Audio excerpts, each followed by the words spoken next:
2026 বিশ্বকাপকে সামনে রেখে ব্রাজিল ভক্তদের মনে এখন একটাই প্রশ্ন, ব্রাজিলের চূড়ান্ত স্কোয়াডে কি থাকবে নেইমার জুনিয়র?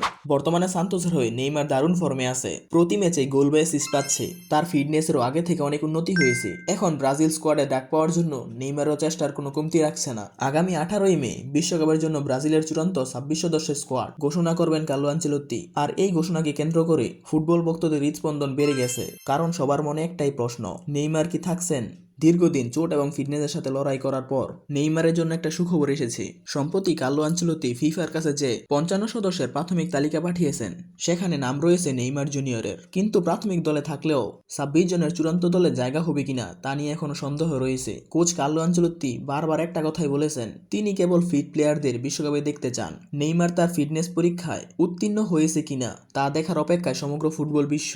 সম্প্রতি এক সমীক্ষায় দেখা যায়, ব্রাজিলের প্রায় 53% ভক্তরাই চায় নেইমার দলে থাকুক। ভক্তদের এই আবেগ ও প্রত্যাশা পূরণ হবে কিনা তা জানা যাবে 18ই মে। কিন্তু নেইমার যদি চূড়ান্ত দলে ডাক পায়, তাহলে তার অভিজ্ঞতা এবং সৃজনশীলতা দলের জন্য বড় সম্পদ হতে পারে।